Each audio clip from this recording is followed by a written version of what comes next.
Good morning. Thank you all for your patience. I'd like to call the meeting of the Standing Committee on Public Accounts to order.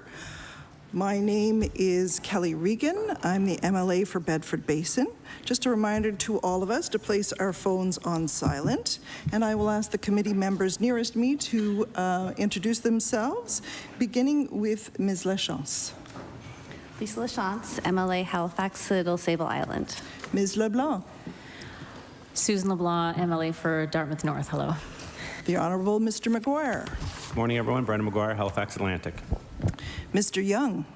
Morning, everyone. Nolan Young, Shelburne County. Mr. White. Good morning, folks. I'm John White. I'm the MLA for Glace Pane Dominion. Mr. McDonald. Good morning. I'm John A. McDonald, MLA for Hants East. Ms. Sheehy-Richard. Good morning. Welcome, everyone. I'm Melissa Sheehy-Richard, the MLA for Hants West. And Mr. Boudreau. Good morning, everyone. Trevor Boudreau, the MLA for Richmond. Thank you. I will note that officials from the Auditor General's Office, the Legislative Council Office, Hansard, and Legislative Committee's Office are in attendance with us as well. On today's agenda, we have officials with us from the Atlantic Lottery Corporation, Department of Finance and Treasury Board, and Nova Scotia Gaming Corporation. And this is with respect to the 2022 Atlantic Province's joint follow-up of recommendations to the Atlantic Lottery Corporation. So I'm going to ask the witnesses to introduce themselves, and we have rearranged the seating, so I'm just going to find my chart here. And first of all, we go to Ms. Young. Well, my name is Suzanne Young. I'm the Chief Financial Officer for Atlantic Lottery. Mr. Daigle. Good morning. Patrick Daigle, President and CEO, Atlantic Lottery. Ms. Kumaranayake. Perfect. I'm Lilani Kumaranayake. I'm Executive Director of Fiscal Policy, Economics, and Budgetary Planning at the Department of Finance and Treasury Board. Thank you, Ms. Kumaranayake. Mr. MacKinnon. Bob MacKinnon, President and CEO, Nova Scotia Gaming Corporation. So up first in terms of speaking is Ms. Kumaranayake. Good morning, Madam Chair and committee members. I'm attending today on behalf of Kellyanne Dean, Deputy Minister of Finance and Treasury Board, and you've just met my colleagues. Patrick Daigle, CEO of the Atlantic Lottery Corporation, will also have some opening remarks. First, I'd like to say thank you for the opportunity to answer questions about the 2022 Atlantic Province's joint follow-up of recommendations to the Atlantic Lottery Corporation. These recommendations come from the original October 2016 joint audit submitted to Nova Scotia, New Brunswick, Prince Edward Island, and Newfoundland and Labrador. Government takes the gaming file seriously and understands the importance of being deliberate with our decisions. And we know that gaming is an important topic to Nova Scotians who expect the lottery and gaming industry to be well managed, safe, socially responsible, and of course, governed appropriately. In Atlantic Canada, the Atlantic Lottery Corporation is tasked with providing regulated and socially responsible lottery products for those who wish to partake.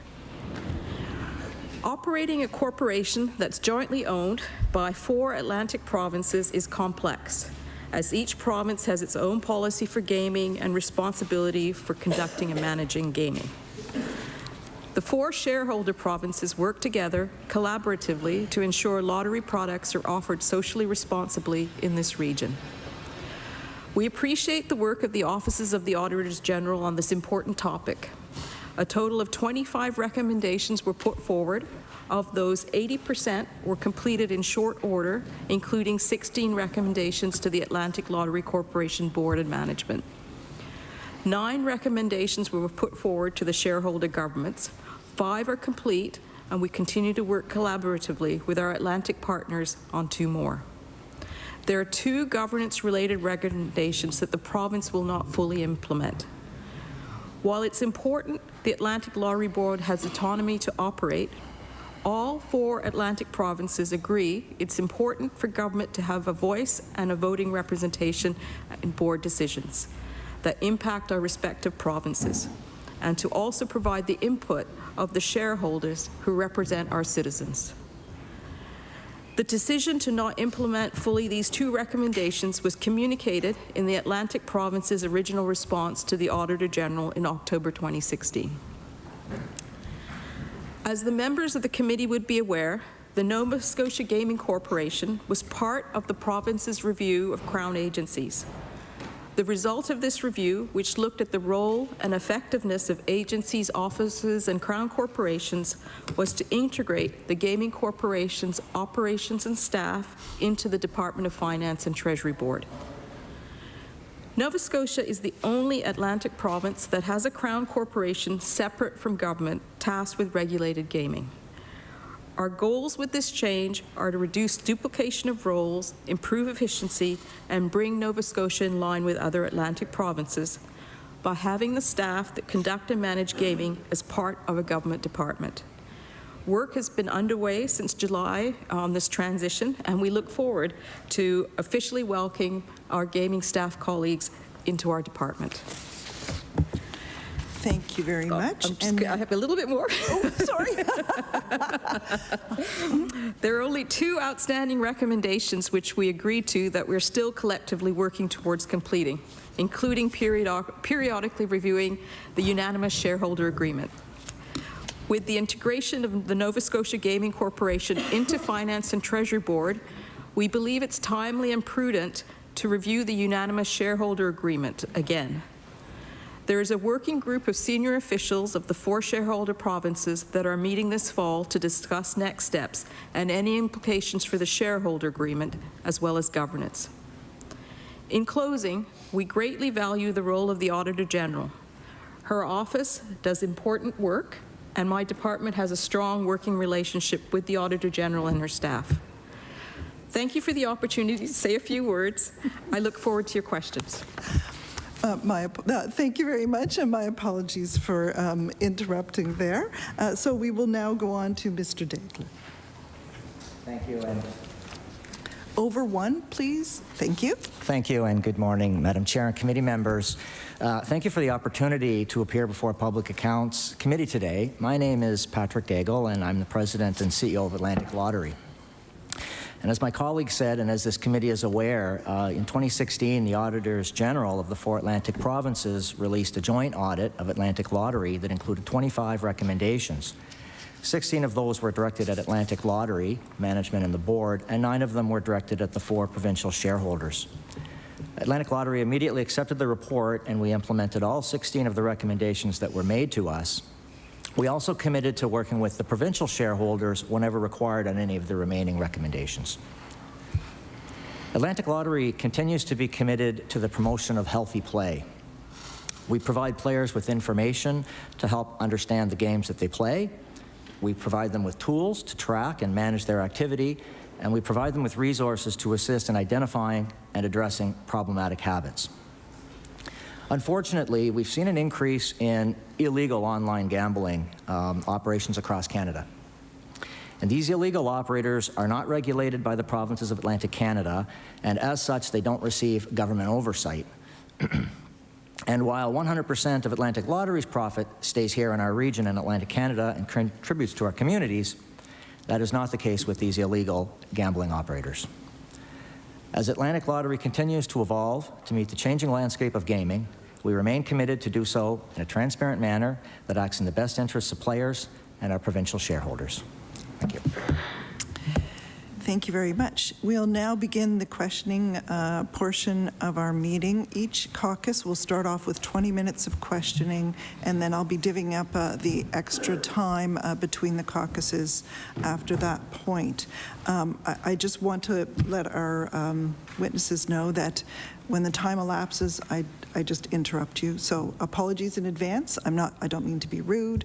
It's just the way it works. So we will begin with our first round of questioning with the Liberal Caucus, Mr. Maguire. Thank you, Madam Chair. And I'm glad that we are getting to the witnesses. It's great to see everybody here today. How much, for my own knowledge, what's the amount of money that the Atlantic Corporation brings in annually? Ms. Kumaranayake. Currently, we're estimating for this fiscal year about $146 million. That is, and Bob can give you a little bit more of the details. It's fine, okay. Mr. McGuire. So when that money's brought in, where does it go? Does it go to a specific stream, or does it go into general revenue? Ms. Kumaranayake. So the number I gave you was related to the net income that comes to the province. I will hand it over to Bob because he will speak to, so that it goes into the general revenue fund. But prior to monies going to the general fund, there are also expenditures that Nova Scotia Gaming Corporation makes. So maybe, Bob, you can detail that. Mr. MacKinnon. Thank you. And for a point of clarity, the answer that we're speaking to right now is Nova Scotia's share of Atlantic Lottery's revenue. So as Lilani noted, about $146 million is the forecast for this year for the money that will flow to the Department of Finance and go into the General Revenue Fund. Prior to arriving at the 146, I want to highlight a couple of the expenditures that NSGC makes on behalf of the province. And I think the most notable would be the $6 million per year that is used to fund responsible gambling and healthy play initiatives, and funding that goes to the Department of Health and Wellness to support, and I should say to the Office of Addictions, to support initiatives that they may have to provide problem gambling support. So certainly that is one of the highlights of our expenditures. Two other expenditures I'll note very quickly are our support for culture program, which provides over $4 million each year to the arts, culture, and heritage sectors in the province, and support for sport, which funds over $4 million through Sport Nova Scotia and is the largest source of funding for amateur sport in the province. And just to give you a sense of impact of that one program is that we estimate that over 150,000 Nova Scotians are impacted favorably through the Support for Sport program each year. Mr. McGuire. So where does the unclaimed amounts, where do they go? Mr. MacKinnon. I'm going to suggest that Mr. Daigle be the best person to answer, and while I can answer, I think Mr. Daigle be the best. Mr. Daigle.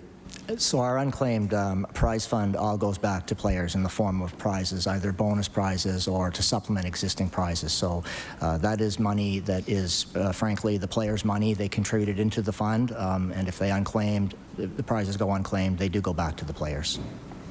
Mr. McGuire. So about 4% of the funding, or the revenue that comes in, goes toward combating problem gambling and addiction. Do you feel that's enough?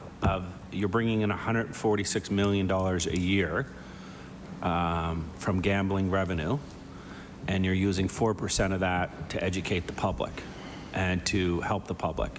Do you feel that's enough? Ms. Kumaranayake. So I would just comment that over the $140 million that goes into general revenue is then used. So there are some specific investments that Gaming Corp has made towards mental health and addiction support.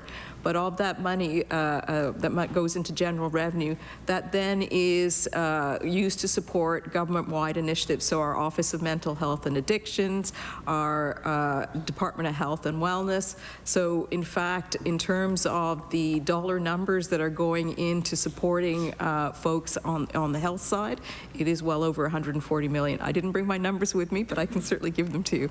Yeah. Mr. McGuire.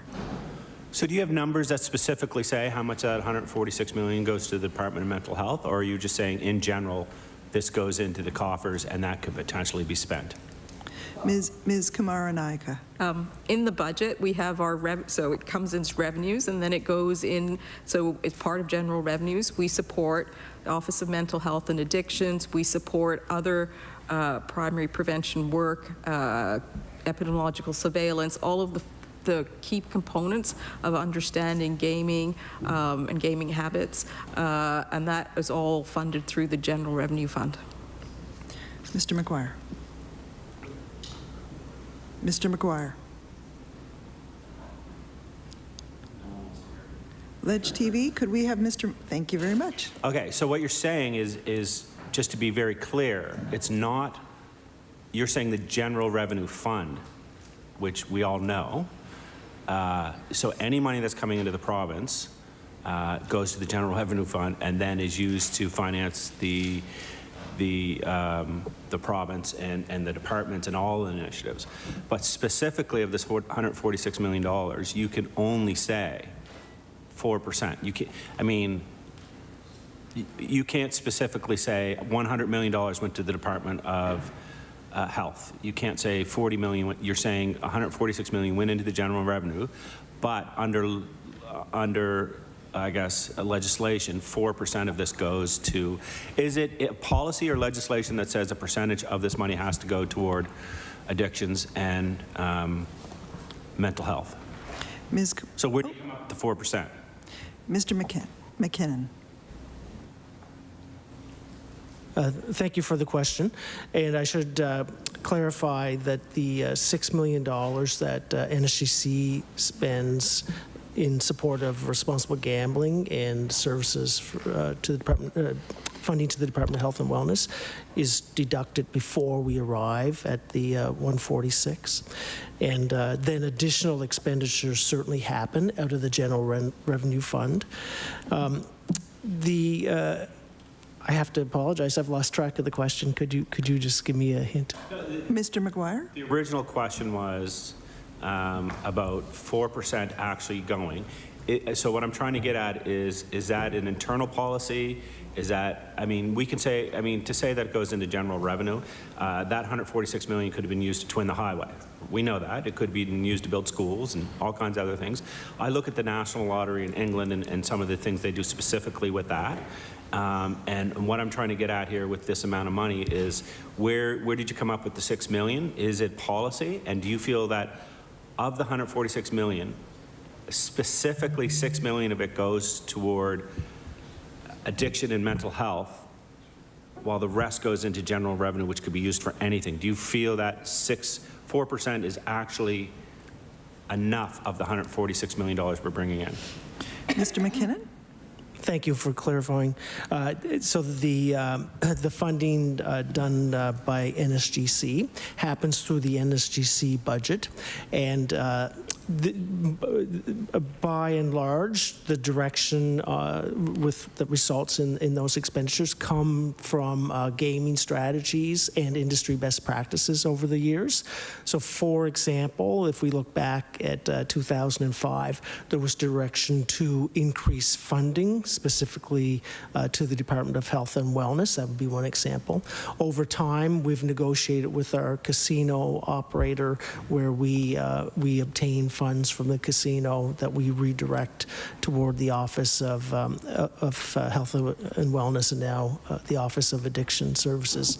So largely, I would categorize those as policy decisions, but any expenditures that happen, the direct expenditures that happen in support of services for those affected by gambling behaviors would certainly be through the budget process. And I don't have the number, but I suspect it is far larger than the 4%.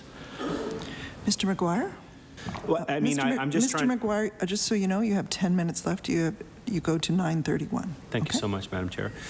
It's one. I'm just trying to get at specifically how much of that gambling money is going to. I know that we can say that more goes toward helping addictions and gambling, but the truth is that. The Department of Transportation probably has a larger budget than mental health, and so I would say a larger percentage of the general revenue is going in. And so I'm just using it as an example. So we do know that the casino, for example, keep information on their players, and they are responsible for if they have problem gamblers or if they see addiction and individuals that come into the casinos that are, their gambling is negatively impacting their lives. Are you in communication, is the Lottery Corporation or the Gaming Corporation in communication with the casino management? I know it's changed hands quite a few times over the last 20 years, but are you in contact with the management and the owners on the amount of issues that they're facing or the amount of issues they have with problem gamblers? Mr. MacKinnon? Thank you for the question, and I'll note that our current casino operator is called Great Canadian Gaming Corporation. They're a well-known casino operator across the country, the largest, in fact, and they've been our operator since 2005, so we've had them for upwards of 20 years. And one of the things that it's actually mandated in our contract is that they must deliver the responsible gambling programs developed by Nova Scotia Gaming Corp. So there's also an independent accreditation process that happens to certify that the casino meets healthy play and responsible gambling standards. I want to note, just a couple of examples since you asked the question, is we have a very comprehensive training program. It's actually now in regulation that it must be conducted, and so all staff at the casino are trained in responsible gambling, and there's a delicate approach that must be taken when certain behaviors are seen, because we certainly don't want to stigmatize people. We want to be helpful to them. So I want to note that there is a very good responsible gambling training program that all staff must take. In addition, in recent years, we've improved the voluntary self-exclusion program. One of the things that we were concerned about is that the way that we had instituted the program, which really went back to the 1990s, is that it had been perceived by some as a barrier to taking a break, and we, if anyone is experiencing problems with their gambling, we actually do want them to take a break. So we want to encourage them to take advantage of the voluntary self-exclusion program. So that would certainly be one.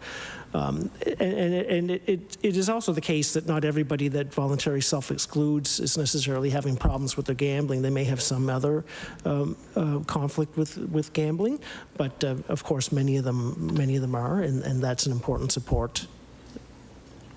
Mr. McGuire. On that topic, if the casino or if Nova Scotia Gaming or Atlantic Corporation, Lottery Corporation identifies someone as having a potential gambling addiction or issue, so I know at the casino they can be banned from the casino. I know. So what I'm wondering is, when a problem gambler or someone with an addiction is identified at the casino or through the Atlantic Lottery Corporation, is there a process in place to not just say you can't come in or you can't purchase our products, but also to send out information to help them and for where they can go for help? Mr. MacKinnon? So I'll take the first part of that question, and then Patrick Daigle maybe will contribute. There's an approach that we use with anyone that is affected negatively by gambling, and I'll also note we avoid using the phrase problem gamblers because we don't want to label a person as being something as a result of their behavior, and we certainly don't want to stigmatize anyone.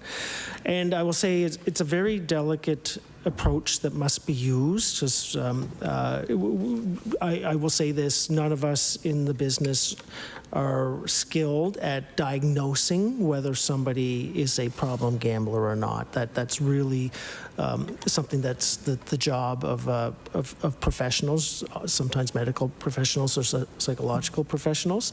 But what we can do is certainly help, and what we do when we see behaviors that would certainly indicate concern is that we encourage people to take a break. We make them we make them aware that there's information available to them at the casino. We might suggest that they come over and visit the Responsible Gambling Resource Center, but ultimately it's up to the individual themselves to decide whether they want to avail of that information or of that break. And we do not ban anyone proactively unless it's a negative behavior impacting other people. We just would not be, like I said, we just would not be skilled to diagnose somebody as a problem gambler or having problems with their gambling such that we would trigger a ban. So that's generally how it works at the casino, and I'm going to ask Mr. Daigle to, yeah. Mr. McGuire? So before you move on, I just wanted to, so you're saying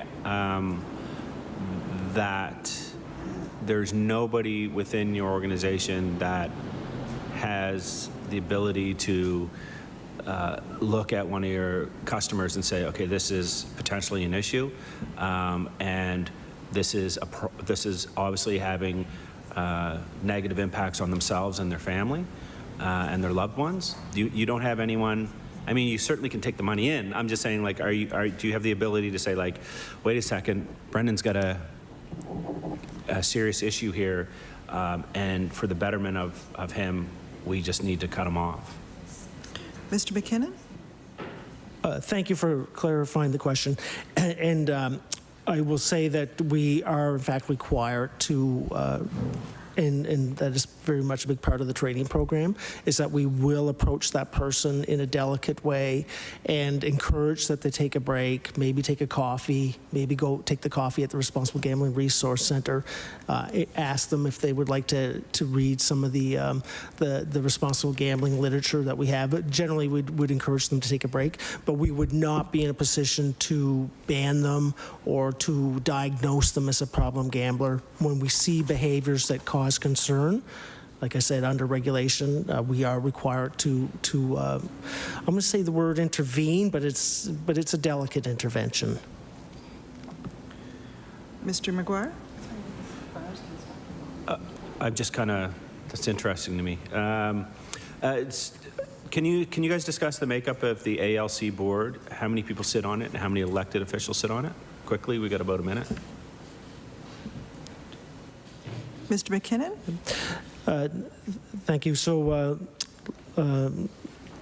there is a unanimous shareholders agreement among all 4 Atlantic provinces, and as part of that agreement, each province can appoint 3 directors. 2 directors are what we call independent directors, so generally they're people from the community, and there is 1 non-independent director, and that's usually a government official. So currently on the NSGC board, for example, the Deputy Minister of Finance and Treasury board is the non-independent director, the government employee who is on the Atlantic Lottery board.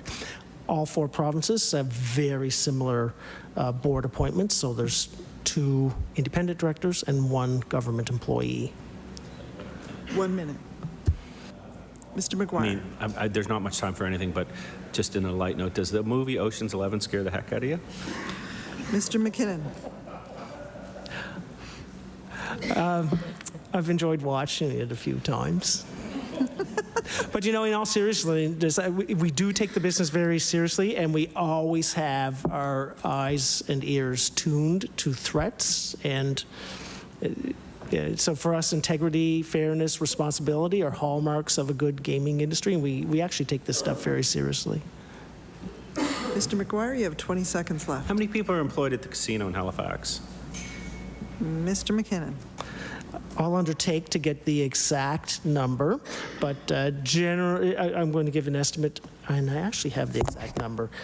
It's roughly I'm going to say 300, just bear with Order. me. The time for the questioning by the Liberal caucus has lapsed. We will now go to the NDP caucus. Ms. LeBlanc, you have to 9:51. Ms. LeBlanc. Thank you very much, Madam Chair, and for all of you for being here. I just have a quick follow-up around the makeup of the board. We know from the Auditor General's report that the 4 governments collectively do not intend to implement the recommendation that board members are not elected officials or employees of the government. And I, in opening remarks, I heard allusion to that. And correct me if I'm wrong, but what I heard was the reasoning is that that is a way of keeping good oversight, so that the government officials can make sure that things are going well for their individual provinces.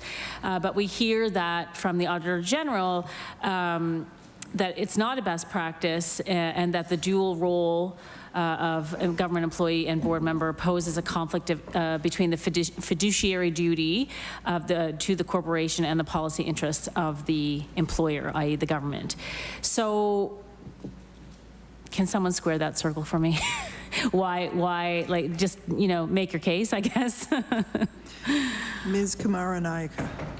So, and I will also just respond to, there are no elected officials on the ALC board. Okay. And I think just to step back, the reason we have a corporation, or Atlantic Lottery Corporation, I'll make an observation. It's more than 46 years old, with 4 provinces. It is actually extremely unique. When I go to Ontario, Quebec, and we're talking about doing something interprovincially, they can't believe that we have sustained this for more than 40 years, and we operate largely on consensus in terms of the shareholders. So because it's a corporation that spans more than one border, it's registered under the Federal Business Corporations Act. And typically, it's kind of this, Crown corporations are a little bit of a hybrid, right? You've got a bit of private sector, a bit of arm's length, but also the shareholders are governments, and ultimately are the shareholders are the citizens of the provinces. The reason government gets into these types of corporations is there are public policy goals. And for Nova Scotia and the other provinces, it's really about providing socially responsible regulated gaming. And the reason for that is in the absence of that, we typically see illegal gaming going on. It is then extremely hard to even reach folks that may need more support. So part of the public policy rationale is to have a safe space to provide socially responsible products. The shareholders, typically in a private corporation, vote on a board, right? So when the Atlantic Lottery Corporation was set up, that shareholder representative voting on the board was considered important by the 4 provinces. And I think that, it's really good to have the Auditors General review us, because they highlighted here are some issues where there's contradictions. And I think one of the things that the 4 Atlantic provinces took on board was saying, yes, okay, there is the reason we have our shareholder representatives there is to provide input from our shareholders, but it's obviously not. We need to strengthen that. So that is actually the way that the 4 Atlantic provinces are working, is to improve that communication with the shareholder representatives, so that at the board they are able to provide a better sense of the perspective of the shareholders. And if you talk about the fiduciary duty, there is the fiduciary duty to the board, but the shareholder representative represents the owner of the corporation as well. So, and really the board is, their goal is to actually maximize the interests of the shareholders. So in this case, socially responsible gaming. Ms. LeBlanc?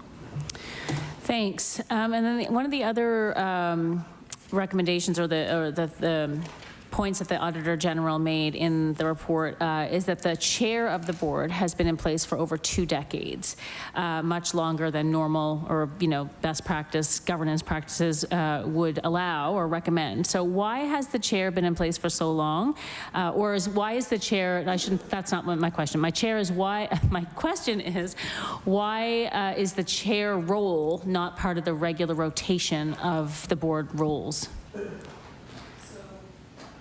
Ms. Kumaranayake? So the chair, according to the current bylaws, is selected by the board of directors. So there's that's the current situation. The current chair is obviously well experienced in gaming. That is not to say, and we have, as part of the work that we've done in terms of responding to the Auditor General recommendations, is we have taken on board the need to review our bylaws and review the unanimous shareholder agreement. So we are looking currently at reviewing bylaws again, and certainly that is one of the areas that we will be looking at. Ms. LeBlanc. Thanks. And I have another question before my last one about the revenue business. So why is it that there are certain revenues that are earmarked for sport or culture? I mean,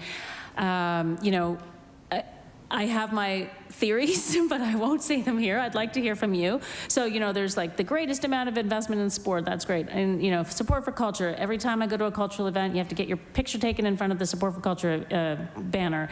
But then, for a much larger chunk of revenue that comes into the province, it goes into the general revenue stream and sort of disappears. So why is that? Why is it okay to have some of it designated or some of it not designated, and then the opposite is true as well? Ms. Kumaranayake. So, and I will just say, because I remembered now, we've, in terms of some of the investments government's made this year, there's currently over 150 million in new investments for mental health, for example. But the real reason when we talk about general revenue, and I am from finance, so it is if you earmark everything, then it leaves very little flexibility for priorities or to respond. So for example, we had the impact of Fiona and we needed to respond quite quickly. If we had earmarked everything, then it loses the ability for governments to be flexible. And in general, we know almost half of our expenditures are in health right now, and that's not through an earmarking process, but that reflects the priorities of government. So typically with a budget process, we like to have that flexibility. We advise on that flexibility so government can be responsive, government can put the money towards priorities, and not just a certain amount of the money, but it's to spend to achieve the outcomes that government wants. Ms. LeBlanc? Right, well, then that makes sense to me, but then the opposite also doesn't make sense. So it's like, well, okay, fine.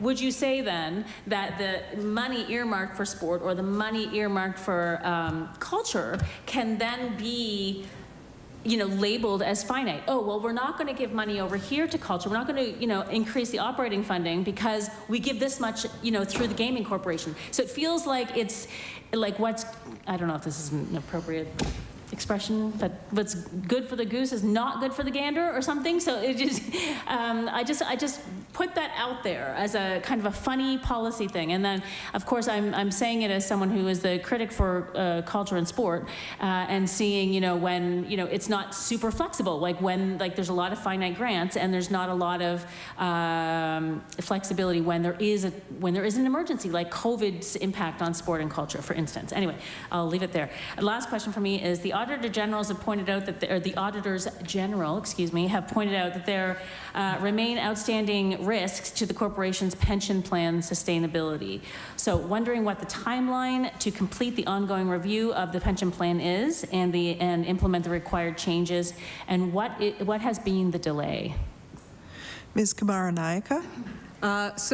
Thank you for that question. I'm very pleased to say that the complete implementation will take place as of January 1, 2023.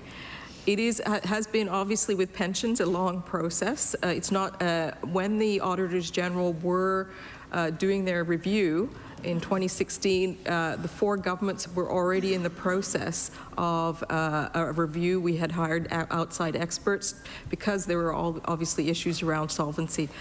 So once that review was completed, a new pension committee was established, essentially a committee to run the pension plan, the Council of Atlantic Premiers pension plan. That was established at the beginning of 2021. And then that committee then took a number of steps to look at how can we improve the sustainability and affordability of the plan. So effectively, there were a number of reforms that were approved by Regional Treasury Board, that's the 4 finance ministers of the Atlantic provinces, and those reforms are being implemented January 1, 2023. Thank you. Just over 9 minutes left. Ms. Lachance. Hi, thank you very much. So I wanted to pick up a bit on, spending for support for folks who are gambling and maybe struggling with that, or addictions and mental health. I believe that ALC had a great year last year, so profits were up 18%. And I'm wondering, at the same time, we've been concerned all along as a caucus that funding to Gambling Awareness Nova Scotia was dissolved into the general mental health funding streams. So I'm wondering, as revenues grow, are the spending on supports growing concurrently as well? Ms. Kumaranayake? As I did say, there have been over $150 million in investments in mental health, but specifically for the GAN's funding, that funding hasn't disappeared. Rather, it's been directed to the Office of Mental Health and Addictions.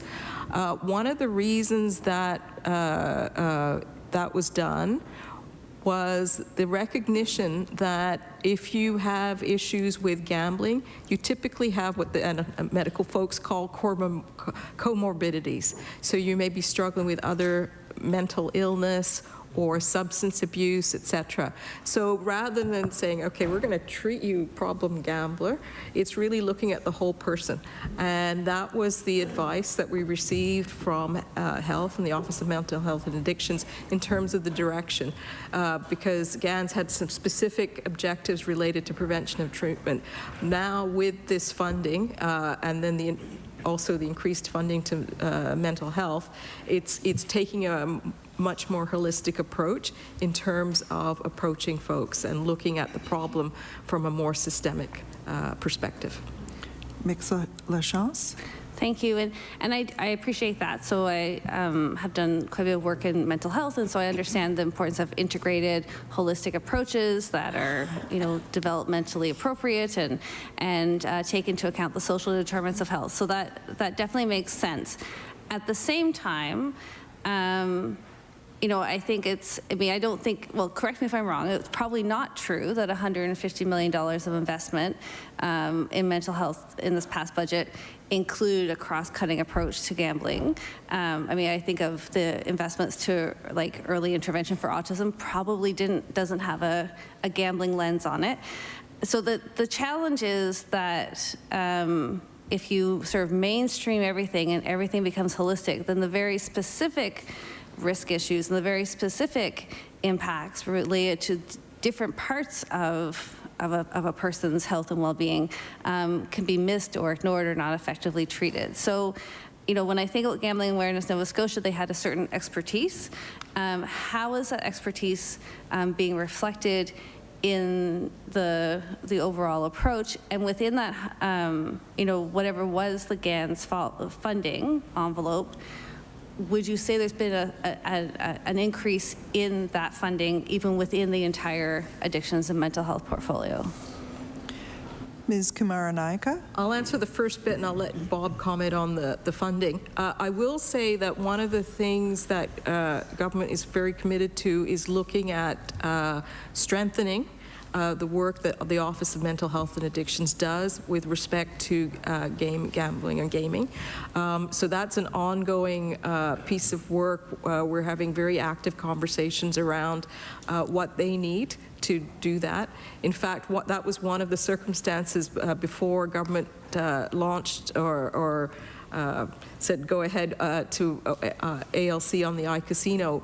We spent quite a bit of time talking with the Office of Mental Health and Addictions about, is this the right thing to do? And one of the things they said to us was, if it's not in a regulated space, you can't reach folks, right? And you've got, so again, the conversations, we've been working quite deliberately with mental health and addictions. It's not just, you've got the GANS money, go away, or, you know, this is what's next and what's needed next. So we see this very much as a partnership, and actually with the addition of the Gaming Corp staff into Finance and Treasury Board, we're hoping to strengthen that partnership, because we do think that more can be done, but we take our lead from the folks who are experts at the Office of Mental Health and Addictions. I'll ask Bob to speak to the numbers in terms of GANS.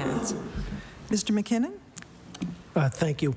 And I'll note of the funding that it goes one way or another from the Gaming Corporation to provide supports to those affected by problem gambling.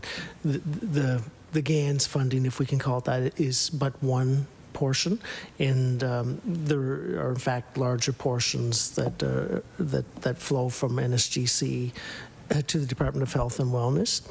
The number related to GANS was about 0.6 million, so about $600,000.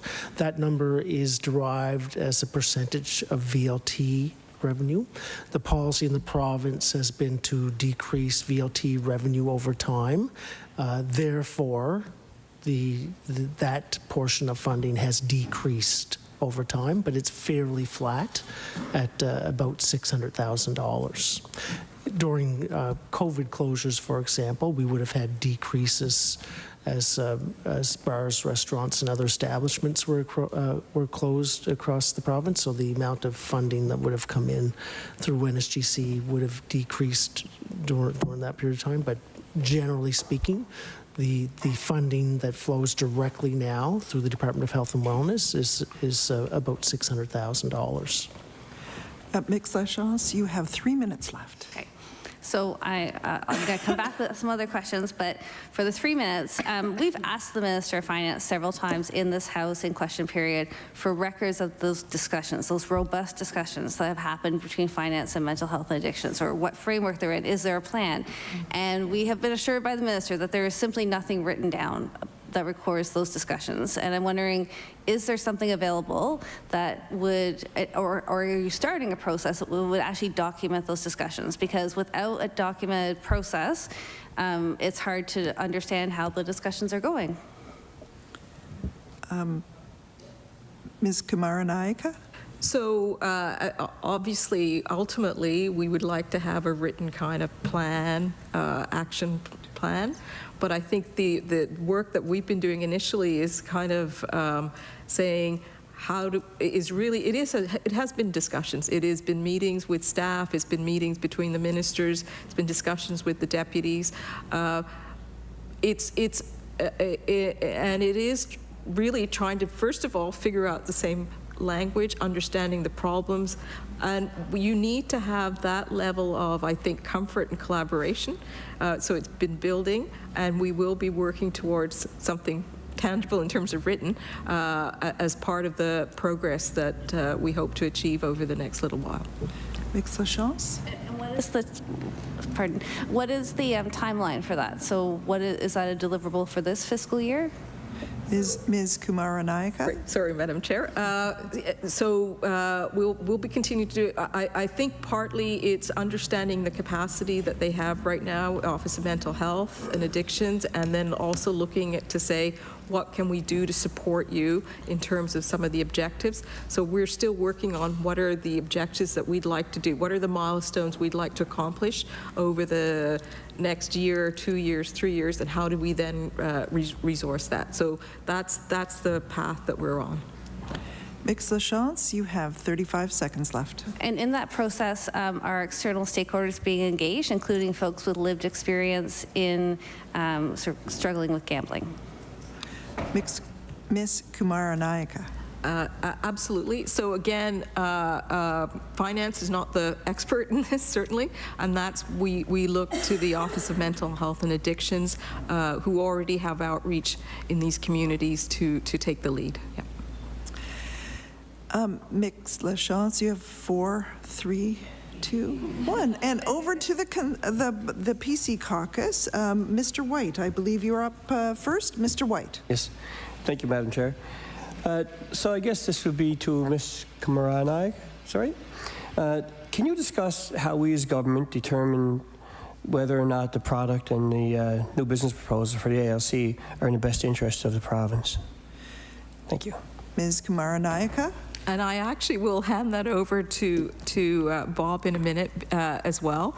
But generally, what I will start to say is our number one priority is social responsibility. Its revenue is 2 or behind. So that is the lens that we always take. And as I said, at finance, we're not always the experts on these areas, so we do take care to make sure that we hear from a broad range of stakeholders. Gaming Corporation has a specific role in terms of evaluating new products that are being offered lines. So I'll ask Bob to comment on the background work that they do, which is quite extensive. Mr. MacKinnon. Thank you, and you may have stolen the highlights, Lilani. But I'd say it's an ongoing process of understanding what is currently offered, hearing from our customers as to what their interests are. We work extremely closely with Atlantic Lottery Corporation, who has a staff who are, I'll say, on the ground, but very informed as to what new developments are in the industry. And we work with Atlantic Lottery and also Great Canadian Gaming Corporation to understand what the new developments are.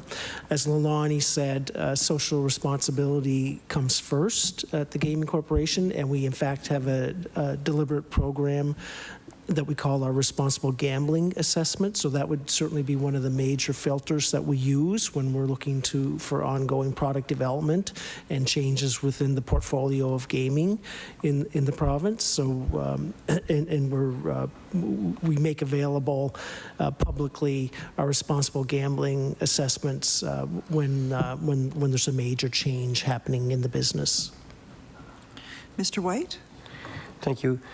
And my next question is kind of a tag on to that, is that the province is a 25% shareholder in ALC. So how is the Department of Finance ensuring that ALC is conducting its business and operations in a way that benefits Nova Scotians? It's kind of what you touched on there already. Thank you. Ms. Kumaranayake. I'll start, and then I'll pass on to Bob as well.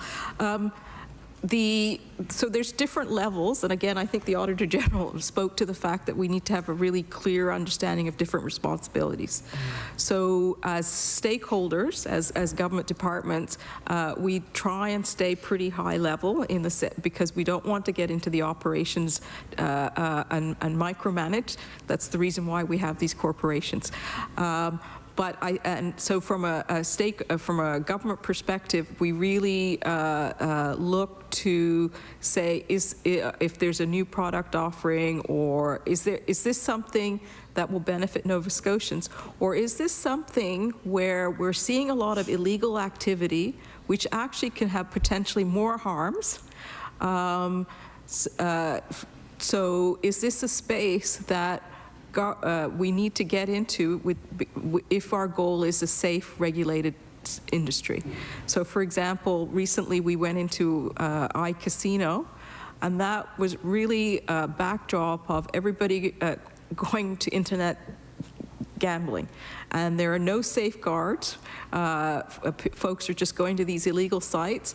There's no guarantee they're even going to get their money when they win. There's been a lot of cases around that. So, and then there are no responsible features on these games. For example, with iCasino, you can actually say, this is the maximum I want to bid, for example, right? So those responsible gaming features aren't there. So when government is looking at that at a high level, we're asking, is this something where we know there's a lot of illegal activity, and actually it would, by offering a product that's in a regulated space, can we reduce the harms? So that's the level we look at. And then we look to our experts here to say, what are the responsible gaming features you're going to build into these products, which will mean that folks can get the support they need? So Bob will probably be able to give you an example there. Mr. MacKinnon. Thank you. And what I'll go back to is the question of how do we make sure that Nova Scotia gets its benefits from Atlantic Lottery. And I mean, there's a number of mechanisms that are in place. Certainly, one of the most important is having a productive relationship with the staff at Atlantic Lottery, which we do have. So we work collaboratively together. Sometimes, perhaps we reach in a little bit deeper than what ALC may want us to, but we do that and we learn as we go along. Ultimately, the numbers, if I can call them that, the budgets and the actual results that happen in Nova Scotia are numbers that flow through NSGC. So we do take an important stake in Atlantic Lottery. I'll say there's really quite a comprehensive process that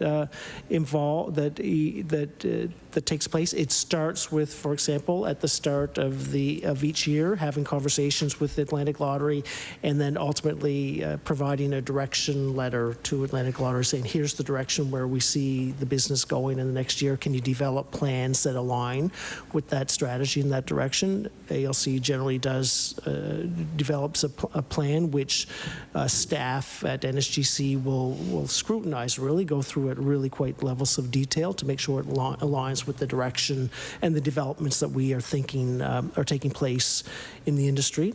Ultimately, we work together to achieve the items that are in the plan, and there's a public accountability that takes place where, as we develop those plans, we publicly communicate, and this was one of the recommendations that came out of the Auditor General's report, is that we publicly communicate, here are the targets that we've set for the year in these various areas, and at the end of the year we disclose how we performed in comparison to those targets. So we set out what we believe are going to be the Nova Scotia share of the lottery business, and this is both for lottery and casinos, and then we communicate publicly how we performed compared to those targets. Mr. White? Thank you very much. I'm going to pass over to my colleague, Emily McDonald. Mr. McDonald? Thank you, Madam Chair. And I just have a couple of questions. And one is, and I think it's going to go to the Executive Director because I'm not as good as the Chair for pronouncing your name. One of the recommendations was to ensure that the unanimous shareholder agreement was reviewed on a regular basis. What's the status of that?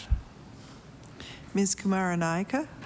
So as an outcome of that conversation or the recommendations which we accepted, it was decided that we would review it every 5 years, including the bylaws. There was a review in 2016. There was a review that was concluded March 2022. And there were changes that were recommended for the unanimous shareholder agreement for March 22. However, in July, we have, in Nova Scotia, made some changes with respect to the change in the Gaming Corporation, its operations and staff coming into Finance and Treasury Board. So we did discuss this with our other shareholder provinces, and we thought it would be prudent to just review again the unanimous shareholder agreement, just in case, given this, the Minister of Finance should be tabling some required legislation to enact the changes that were announced in July. So after that, we anticipate a little bit of a mini review to say, does some of the wording need to be tweaked? And then we're also doing a little bit more comprehensive governance and bylaw review. So the reviews are happening, and I guess the next step really is concluding those reviews and actually making the changes in the unanimous shareholder agreement. There are 4 provinces. Each of us have different approval processes for that shareholder agreement change. So again, We've had conversations with the ministers about trying to move that forward in a timely way.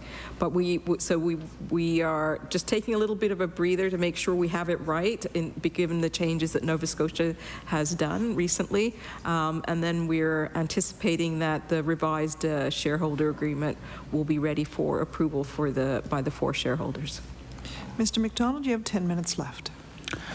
Thank you, Madam Chair. And in the 2016 report, it highlighted a pension solvency shortfall, which ALC had to come up with some deductions from each province as a the profit. Can I get, and I'm not sure who's going to give me this answer, where are we with it as of today from 2016 for the solvency of that pension plan? Ms. Kumaranayake? Yeah, so the most recent figures that were released publicly were in 2021. In terms of the solvency ratio, I'm pleased to say it's 107%, so over 100%. In terms of the going concern, it's about 154%. And I guess to understand what happens with these pension plans, really the money is invested, right? So if you're in equities and the market is down, or interest rates are low, then that was actually what impacted. And it's not just the cap pension plan, but pension plans throughout the country. There were issues about solvency. So as a remedy, there were those solvency payments. The plan is now quite healthy, but in addition, and for example, the plan was really healthy in the late 1990s, and when there were solvency surpluses, and rather than keeping them in the plan, they were paid out to governments.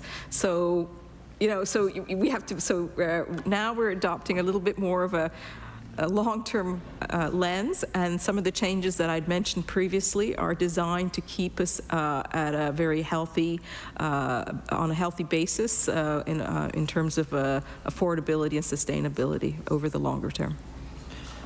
Mr. MacDonald. Thank you, Madam Chair, and I appreciate all that because I understand a little bit on pensions, but I'll defer the rest of my time to the member from Shelburne. Thank you, Mr. MacDonald. Mr. Young. Thank you, Madam Chair. I'll direct my questions to ALC.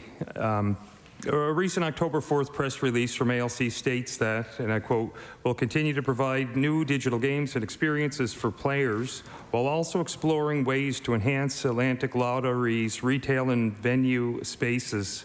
So I'm wondering if could you provide some specifics on this plan, or on how you plan to do this, and if there's any progress you've made thus far. Mr. Daigle. The gaming industry, no different than any other fast-moving consumer goods, is facing a great deal of disruption. We've got very fast technology changes. Consumer expectations are rising quite rapidly. And we have a very large influx of illegal online gambling operators in our region. And so the strategy that we have is first and foremost to espouse healthy play. And by healthy play, what we mean is that our players understand the games that we offer. It means that they play within the time limits that they set, and it means that they play within the budgets that they set. In other words, that they have fun with the games. That's the intent of them in a socially responsible manner. And so when you break down our strategy by business lines, absolutely there's a big component of our investment that's going to be made into the digital channel. But having said that, our bricks and mortar business throughout Atlantic Canada and all of the retailers, the convenience stores, the chain gas stations, the pharmacies and the grocery stores, they're foundational to our business. And that business is also evolving. And so we're putting new technology out into the retail channel. The lottery terminals are going to be refreshed as they're aging assets, and we're continue to work with retailers on promotions and merchandising and training and to support them every way we can, because they're making a great impact into their communities throughout Nova Scotia as well. Mr. Young. As the operator of ticket and video lotteries in Nova Scotia, you'd be working with retailers to distribute these products. How do you support our retailers, particularly our small business, in providing lottery products to the customers? Mr. Daigle. Thank you. In Nova Scotia, we have almost 1,000 ticket lottery retailers, and I'm so happy to say that last night's Lotto Max draw, we generated a $1 million winner in Kings County, and so check your tickets, Kings County. But we have 1,000 ticket lottery retailers, and how we support them mainly is financially through the commission of selling our products. And so in the fiscal year ended 2022, that amount was $14 million that went to these small and medium-sized businesses all throughout Nova Scotia. We also support them in a merchandising capacity to make sure that our products are well merchandised. We train the retailers from a social responsibility perspective, and also so that they know our products, so that they can explain them to players, so that the players can use them in a fun way. And we also participate in the Atlantic Convenience Store Association and support them from a responsible gaming and a training and awareness perspective. So we're very active and very supportive of our retailer community. Mr. Young, you have about 4.5 minutes left. Just curious, what are you doing to prevent gambling in youth? And are you able to share some resources and supports that may be available? Mr. Daigle? That's a question that I'm going to answer according to the different channels of distribution that we have, because each channel has a slightly different control set in place for minors. And I'll start with our destination channel, which is essentially video lottery, and that's a product that is only available in age-controlled establishments, liquor licensed. And so we rely on our licensees to control that, and I believe they do a very good job of that, of not ensuring that minors have access to that product. In the retail channel, as I said, we train our retailers on age of majority. We train them on how to assess whether or not an individual is of the age of majority, and to err on the side of caution and ask for identification if they appear to be 25 years of age or younger. And in addition to that, we have a mystery shopper program in the retail channel where we're trying to work with our retailers to make sure that they are abiding by the regulations and the standards that we've set on this important issue. And the last thing that we do in the retail channel is every Christmas we have advertising and social media campaigns to remind people that it's not appropriate to provide scratch tickets in stockings for minors. And so that's a reminder that we do. But what I'd like to talk about mostly is the digital channel. And the digital channel is the channel where we can offer the most responsible gambling features for our players, because those players are in a known state to us. So we can offer them, behavioral tools assessing their play. We can offer them a whole series of research.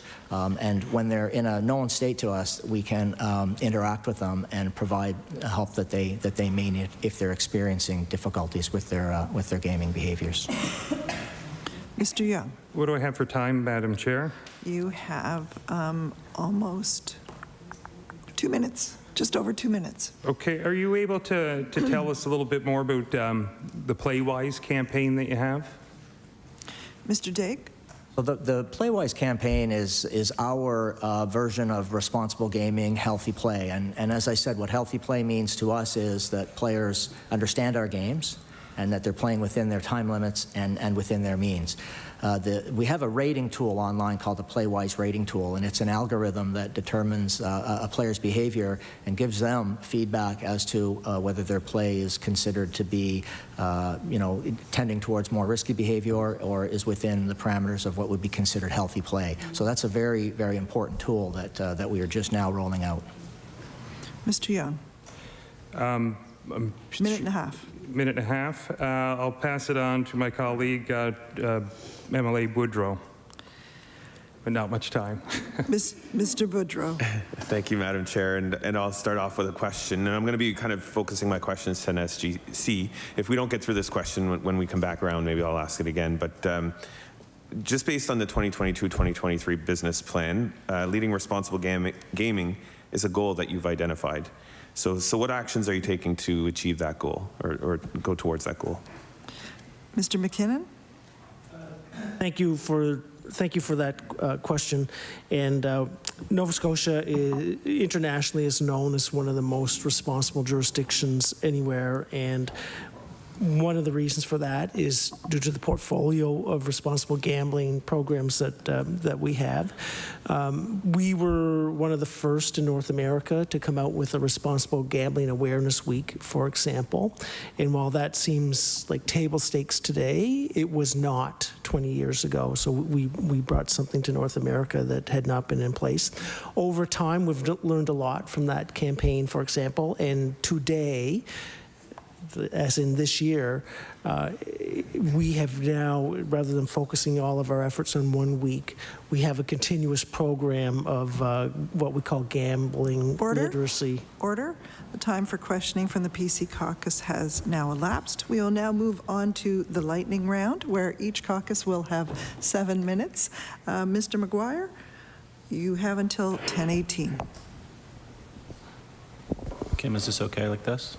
Kim Ledley? Okay. We're good like this? Okay. So my question is around the online casino. Just quickly, do you know how many Nova Scotians have used the online casino? Mr. Daigle? Yes, so this is a product that was launched in late July by the province. And since then, on average, we're seeing in the vicinity of 3,000 online players that are playing. Mr. McGuire? Is that per day, per hour? Mr. Daigle? Sorry. That's on average. That's a week. Mr. McGuire? So when it comes to online casinos, we've seen, there's a ton of them out there that people can access, obviously, and I think online poker kind of made that take off, and there's now restrictions around that. So Mr. MacKinnon had commented on what they're doing and to prevent problem gambling. People with gambling addictions and issues with gambling. You have access to 3,000 people a week and potentially more. You know exactly how much they're spending. You actually ask for their profession when they create an account. So in a roundabout way, you know what they probably make per year. What are you doing if you notice that Nolan is spending $10,000 a day and it's a problem? Mr. McGuire? Someone named Nolan Mr. is... McGuire, just a reminder to all of my colleagues that we are not to refer to our colleagues by their first names or last names, and we should use the proper honorifics as well. Okay. So if we could, that's a reminder for me, so if your colleague to the left were to be... So someone named Jim was spending... Thank you. What would be perceived over what they're capable of? What are you doing to prevent that? So as I said earlier about access to minors of the games, the control set that we have in our digital channel is very robust. And the reason for that is because we do know our players. And when our players register with us, they are required to give us information in order for us to honor anti-money laundering, controls and processes in relation to FinTrack, okay? And so we absolutely know a lot about those players, and that's great because we can offer them tools. We can offer them tools about their behavior and about their play. We have a healthy play policy that is going to be released to our players in this fall. That is going to lay out some of the terms and conditions on how we intend to interact with those players. So for example, we're going to give them tools that personalize feedback based on their play on the website.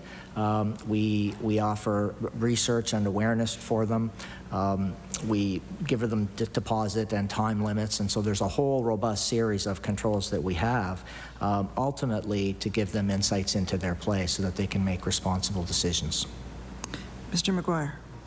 So, I mean, just basically yes or no. So the resources are voluntary.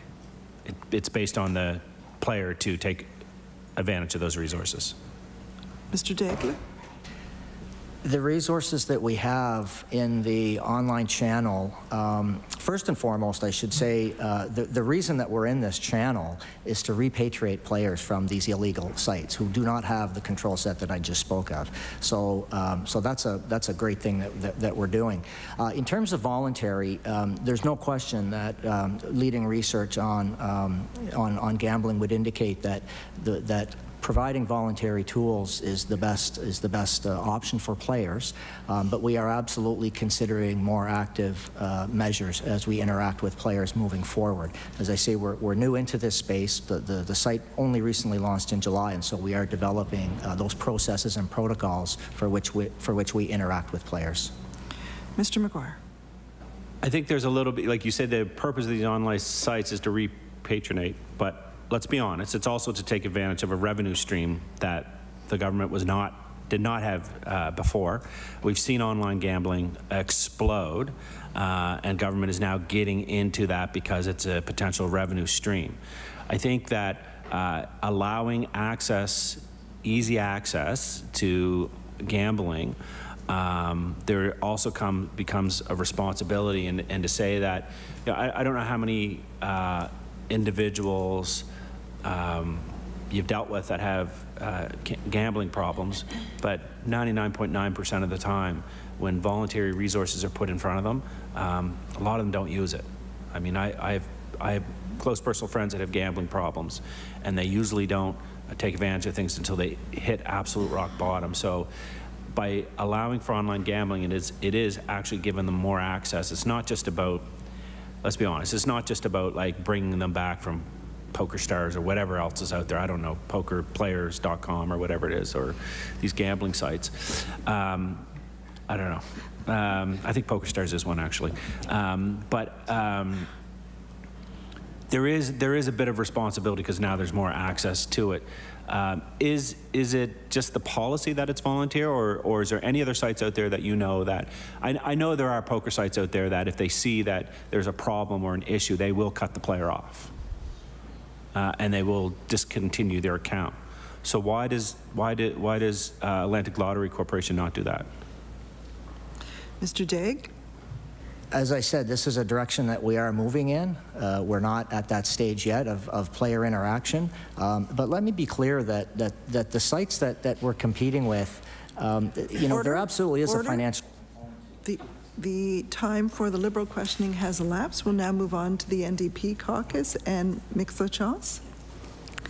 Thank you, and hopefully we'll be able to actually continue the discussion, Mr. Daigle, that you were just starting.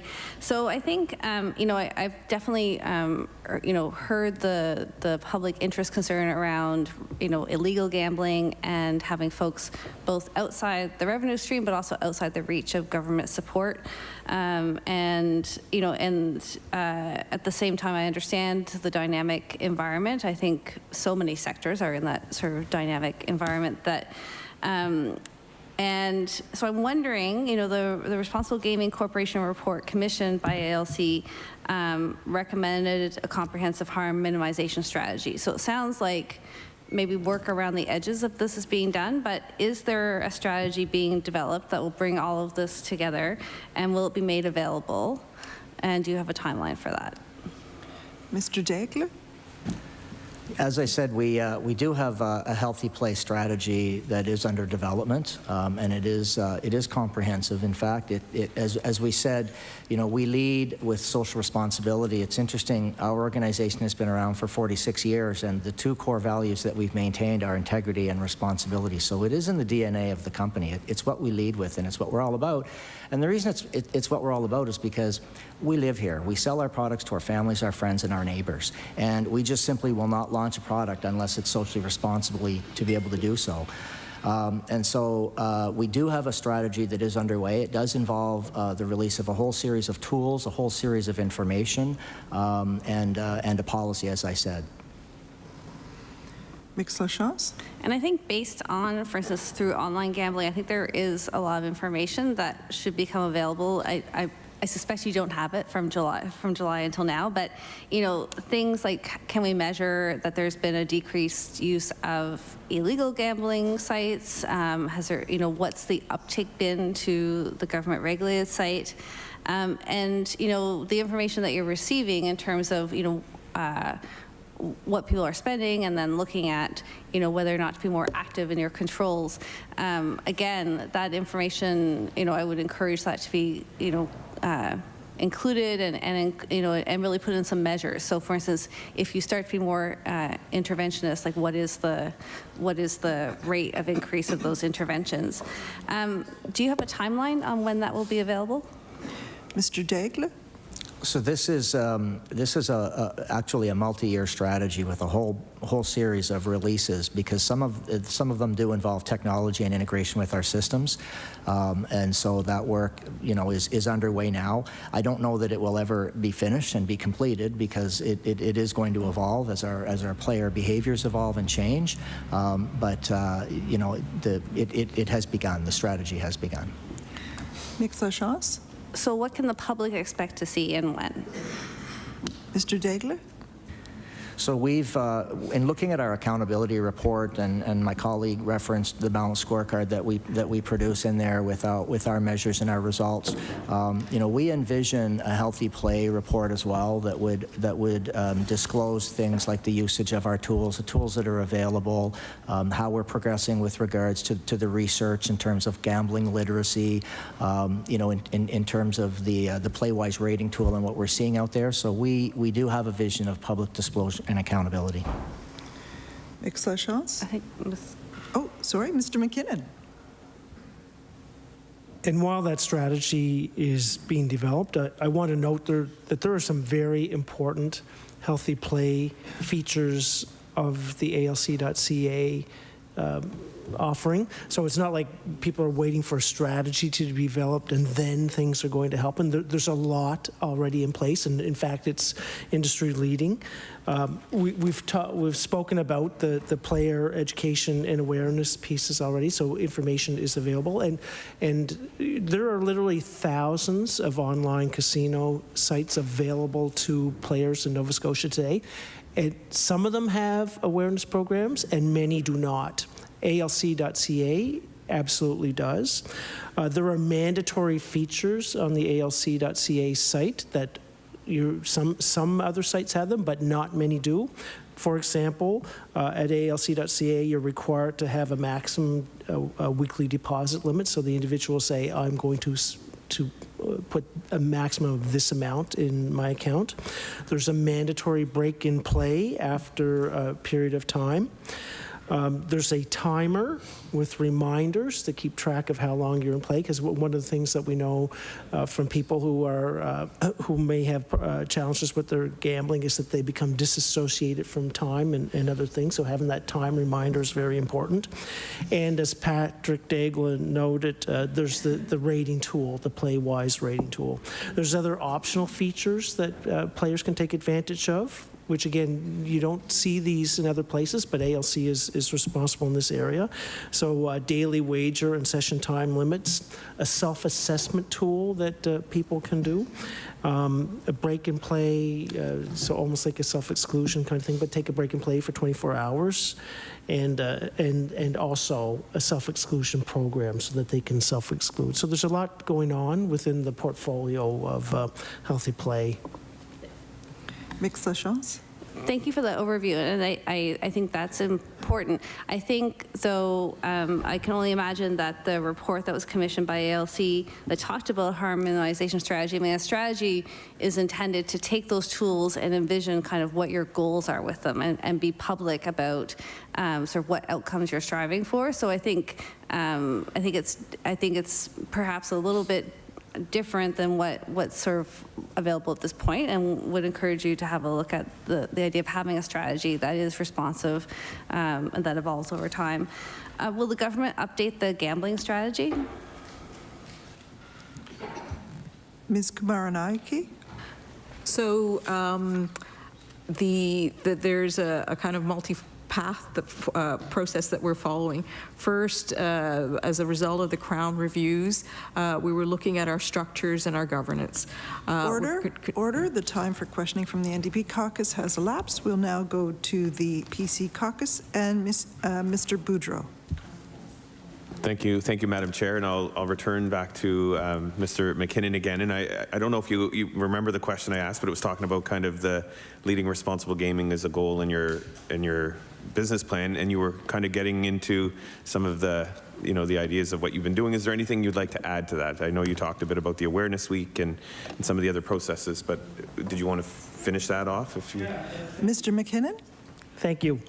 And so I spoke about the gambling literacy awareness, and we do have goals and targets around that campaign as to how many Nova Scotians that we are able to reach each year, and most importantly, what do they actually remember? So when we have the awareness campaign playing out in various media channels, but the important thing is, does any of that stick with people? So we do measure what behaviors they might remember. We have the Responsible Gambling Resource Centers at the casino. So again, at the time, this was an innovation in Canada, really, where we had one of the first Responsible Gambling Resource Centers located right in our casinos. And our casinos have just coming out of COVID, we have about 224 employees at the Halifax Casino and just shy of 100 at the Sydney Casino. Those numbers are a little bit lower than normal because of COVID, but I will note another one of the responsible gambling programs is that each of the employees must go through a rigorous training program. And that's not only true just at the casino. That's throughout our business. ALC has an excellent training program, which I myself have done multiple times. And as Mr. Daigle noted, the retailers must also go through this training program. So there are others, and I could go on at length, but and happy to do so. But maybe there's more questions. Mr. Boudreau, just under 5 minutes. Yeah, no, I'll move on to some other questions, but thank you. This is, again, back to you, Mr. MacKinnon, but maybe somebody else on the panel would also like to respond. But how does the Nova Scotia Gaming Corporation and Atlantic Lottery work with the Department of Health and Wellness and the Office of Mental Health and Addictions to address prevention, treatment, and education programs? So it's kind of been elaborated on, talked about a little bit, but maybe you can elaborate on how you're working with those two departments. Mr. MacKinnon? Thank you for the question, and we do spend time each year with our colleagues at the Department of Health and Wellness, and we learn a lot from them. So generally, there's a conversation, and this is not a recent development. We've collaborated with the Department of Health and Wellness and now Office of Mental Health and Addictions. Going back decades, really, where we seek to learn from each other, and we certainly rely upon their advice, input, feedback. So we will meet with them, and whenever we have something new coming out, we'll certainly want to say, look, here's what we're planning to do. Here's measures that we've put in place, and if they have any particular concerns or feedback, we would certainly want to hear that and take that into account. So I'd say largely that happens through a regular meeting process that happens a couple times a year, multiple times a year, depending on volumes, and has been something that's been in place for many years. Mr. Boudreau, just over 3 minutes. Thank you. I'll just go on to another question, but so I'm a rural MLA. I live in rural Nova Scotia, and like local fundraisers and charities for our community halls and for our fire departments, our churches are very important to the community. And so I just wanted to kind of talk about the Support for Communities program, and how does that program help support organizations in our communities? And how are we striving to continuously improve this program so it's better able to serve those communities as well? Mr. MacKinnon. Thank you for the question, and as a native of Port Hastings, I'm very well aware of your riding. So I certainly, I had the pleasure here to talk about support for sport and support for communities. Our third support for program is called Support for Communities. And really what this is about helping nonprofits and charities build their capacity to become efficient and effective at their fundraising. So we'll work with fire halls or community groups across the province to help them learn more about what's required in order to have, say, some element of gaming in their fundraising activities. So, sometimes the rules around gaming can be very complex, and you know, I know one of the pre-read materials was who does what in the gaming industry. There's Atlantic Lottery, there's Great Canadian Gaming, there's the Gaming Corp. There's also the Alcohol and Gaming Division of the Department of Service in Nova Scotia. We often refer to them as the regulator. So, you know, if you're a member of the public or if you're a community group looking to raise money, it may not be clear to you who to call. So the support for communities seminars that we put on would be one channel that people could, particularly organizers, come to and learn what's involved with putting on a fundraiser that has a gaming aspect to it. Mr. Boudreau? How much? Just over 1 minute. So yeah, thank you, Mr. MacKinnon. And you know, one of those examples is in Guysborough County, but I've volunteered at it in the Monte Carlo night that they have there every year at the fire hall. And though, you know, it's a great cause and does a lot of fundraising for the fire hall there. Just really quickly, I guess, again in the 2022-23 business plan. In 2019-2020, 17% of the public was able to cite 2 responsible gaming behaviors. You have set a target for increasing this to 25% by 25-26. So what have you done kind of in terms of groundwork to achieve this? Mr. MacKinnon. Thank you for the question, and there's a number of channels, and I'll speak relatively quickly, but perhaps any place where regulated gambling takes place, there's information and awareness material, so that's the starting point. So there might be a brochure at a ticket lottery site or a brochure within the casino. Would generally talk about responsible gambling, but also other things such as the odds of winning or where to get help if you run into problems. Historically, we've run what we call the responsible gambling. Order. The time for questioning has elapsed. I want to thank our guests for coming in today. Does anyone have a closing statement that they would like to make? Ms. Kumaranayake? I would just, again, thank the committee members for their questions, and I hope that it's given a little bit more understanding of some of the work that we're doing in terms of socially responsible gaming. Thank you. Thank you. Thank you, everyone. We actually have quite a bit of committee business, so we're just going to move along, if you don't mind. Thank you once again for coming in and answering our questions. I think we have a lot of business, so we're going to proceed along. Thanks so much. I'm actually going to skip ahead on the committee business to the CAAF training topics because we have them coming next week. So I want to make sure that we have those settled upon. Ms. LeBlanc, you have a hand up, did I see? Thanks, Madam Chair. I would just like to move that we accept the draft agenda for the workshop. And I just wanted to clarify that we are meeting on the 19th and the 20th, and what times those would be, because we will be in the House. So my understanding is it will be 9 to 11 on both days, correct? Yeah. Mr. McGuire, you have not been recognized. So, Ms. LeBlanc?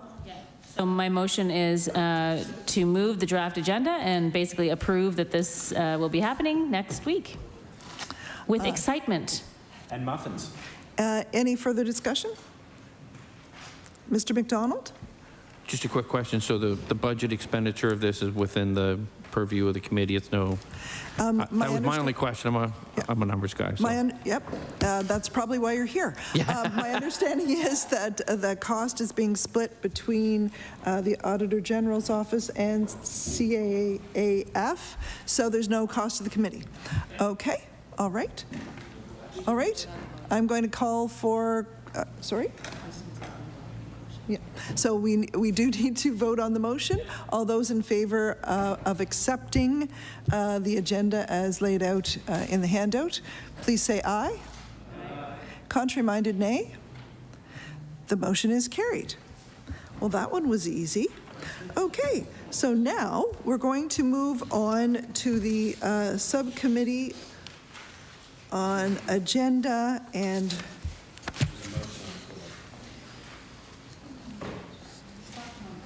procedures, record of decision. So,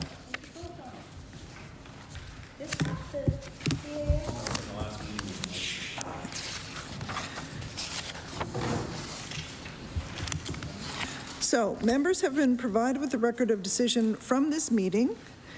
There was a motion left on the floor at last week's meeting, and the motion was, and I'm quoting here, to put forward our topic, which is power costs for Nova Scotians, end quote. And that was moved by the Honourable Brenda McGuire. I will open the floor for discussion on the motion. Mr. Young.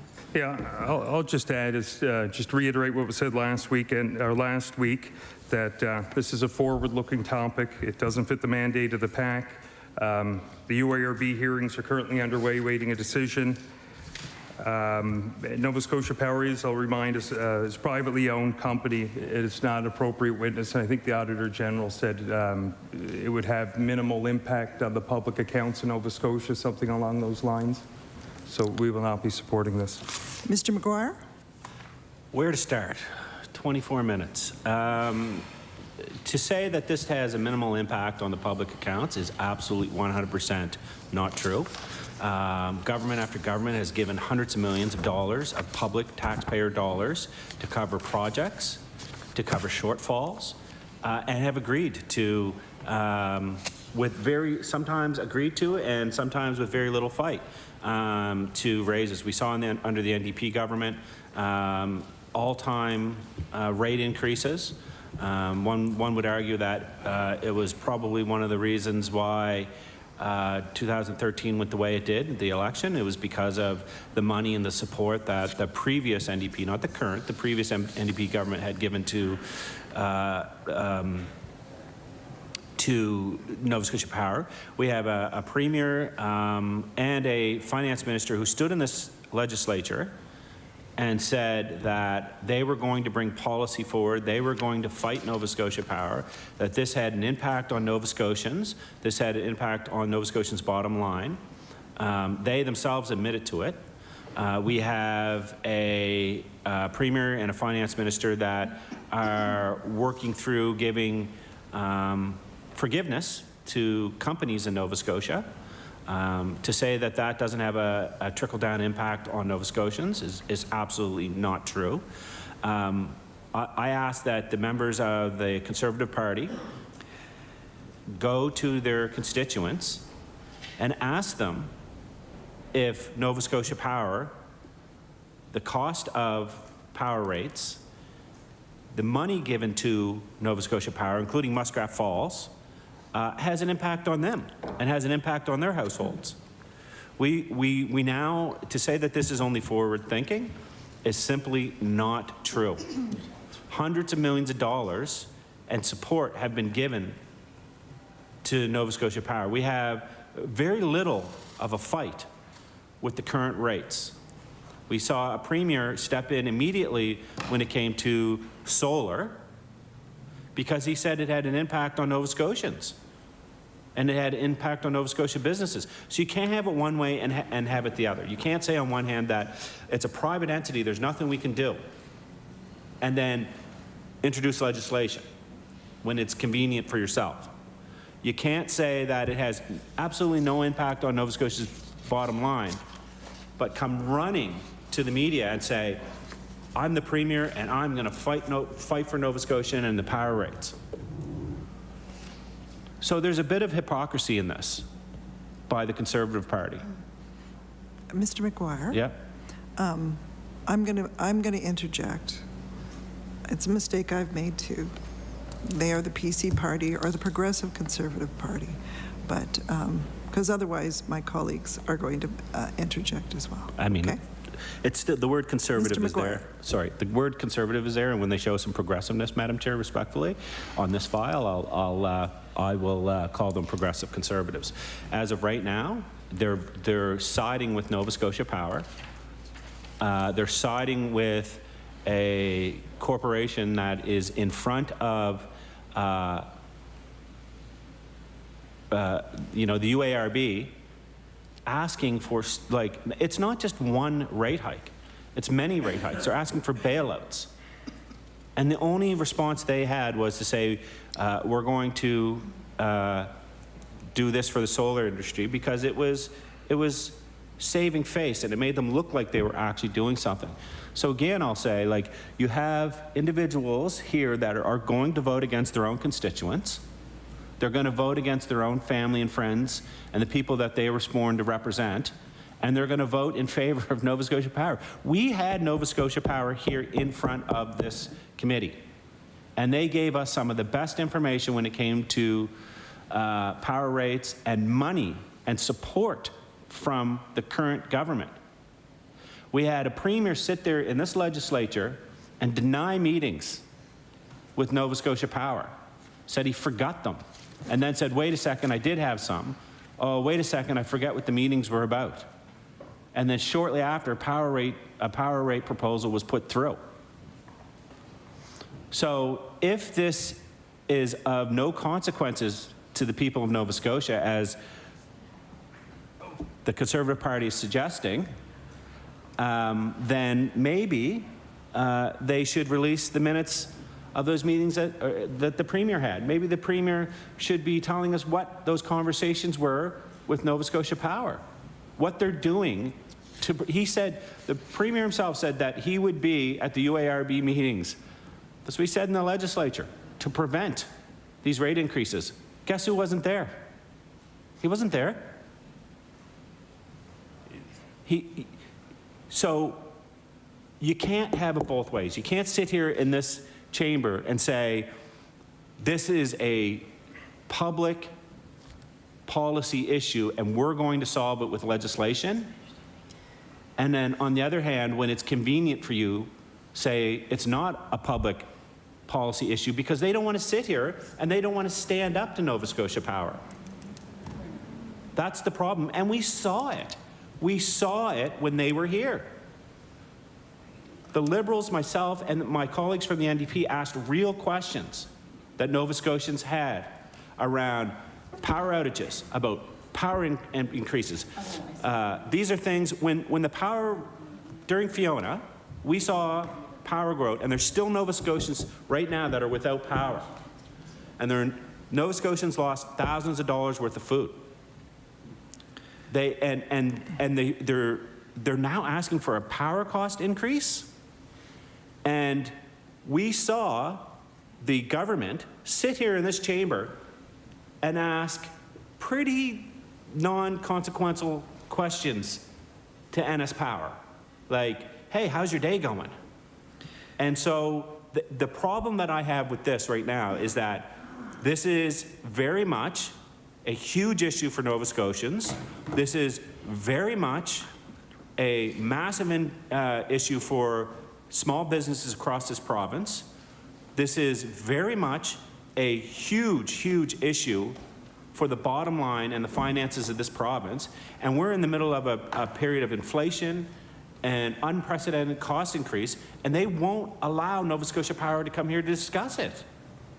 And the only reason they give is that it's forward thinking. Well, if you think that people not being able to pay their mortgage and their rent and not being able to pay for things over the last year because of the cost of power rates is forward thinking, I got news for you.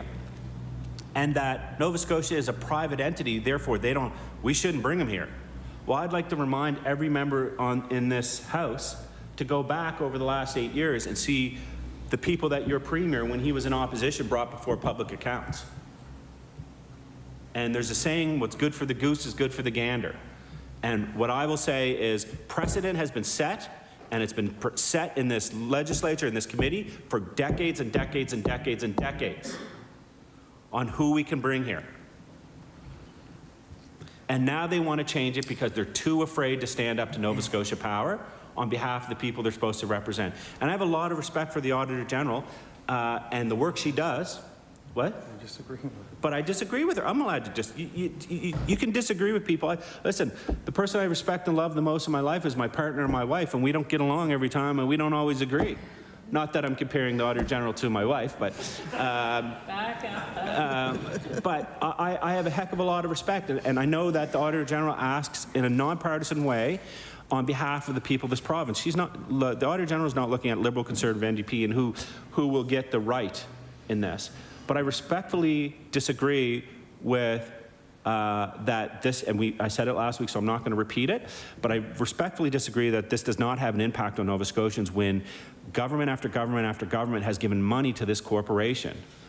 And the impact that it has on small businesses, large corporations, and it has on everyday Nova Scotians and all Nova Scotians. So I will be calling a recorded vote on this, and shame on the members, any member that votes for Nova Scotia Power and votes against the people of Nova Scotia, especially after everything that's happened over the last year.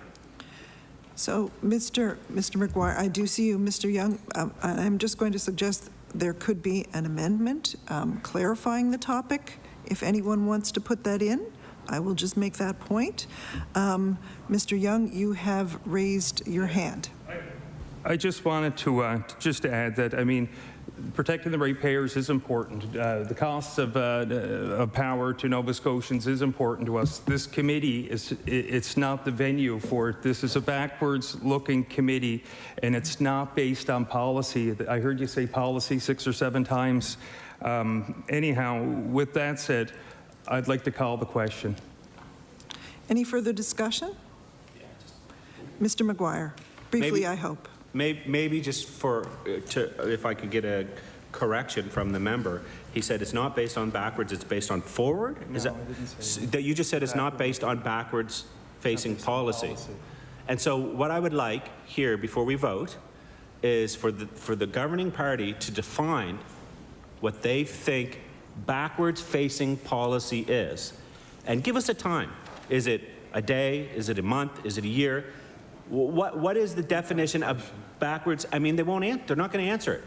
You need to have criteria. I hear the member saying to me, we need to have criteria. Well, I'm asking because they're using this as an excuse not to vote for Nova Scotia Power. So you must have criteria in your mind. You must have been given marching orders and criteria. So what is the criteria from the government to allow or not allow based on a time frame? So I would ask respectfully, and if you answer that question, we'll let it go to a vote. But I would like to know. I think Nova Scotians deserve the right to know what you qualify. What's the cutoff date for backwards-facing policy that should be allowed before this committee? Any further comments?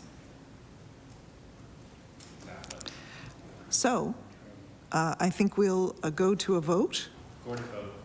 So we will have a recorded vote. If the committee clerk could read off the names.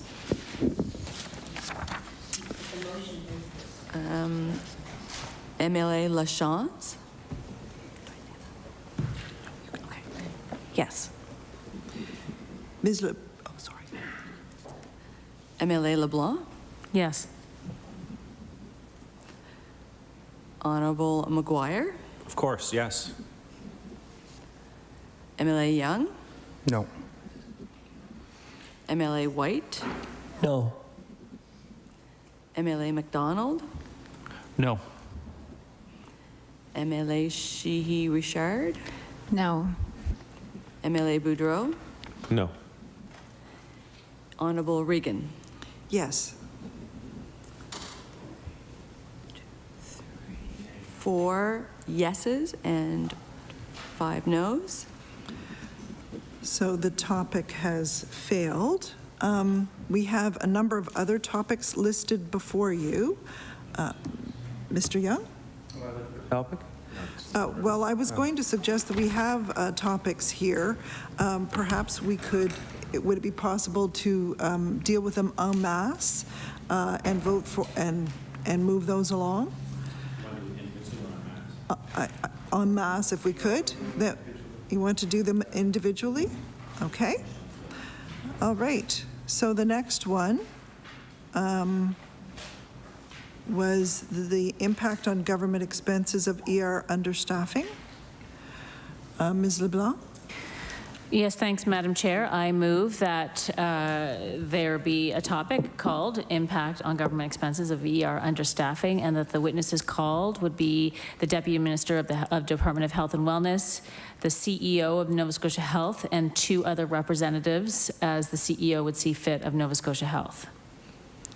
Any discussion? Mr. Young? Yeah, I'd like to amend that motion. I move to amend the witness list to include the following witnesses only.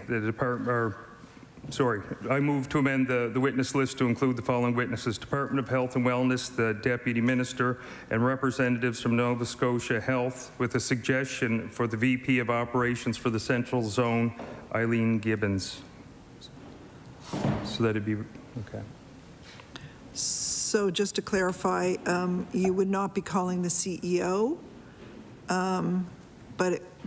of Nova Scotia Health Authority, but you would be calling the Deputy Minister, and you want to add the VP of Operations from the Central Zone. Is that correct? Ms.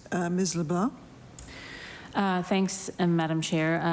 Well, first of all, ER understaffing, and that issue is not just a Central Zone issue. As we know, it affects hospitals all over Nova Scotia, so I don't see the benefit of having someone from Nova Scotia Health from the Central Zone particularly. I think that's why we need the CEO of Nova Scotia Health, because she has a bird's eye view of all of the systems happening in the province. And so I see this as a negative move. I think we need to have the person who's at the top and then two people that she recommends come with her. So that could include the person that my honorable colleague has suggested, but not necessarily limited to Central Zone. Any further discussion? So we'll now vote on the amendment. Mr. Young, did you want to say something? Yeah, I just wanted to clear up that what we're looking at doing is giving the organization more control and deciding that who attends, with the goal of having the most appropriate witnesses for this topic. So that's the reasoning behind it.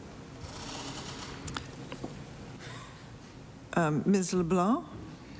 Well, then it doesn't make any sense to me, Madam Chair, to be very specific about one particular witness. I think that if we are going to be particular about one particular witness, it should be the CEO of Nova Scotia Health, and then she can make the decisions with flexibility about who are the most appropriate people to attend the meeting. I think this is a clear move by the government at this moment to remove the CEO of Nova Scotia Health from the witness list so that she does not have to appear before the committee to answer questions, and I think that is not appropriate. Any further discussion? All those in favor of the amendment, please say aye. Aye. Contrary-minded, nay? Nay. Nay. So that we have an amendment that has passed. So now we have to vote on the topic as amended. Pause.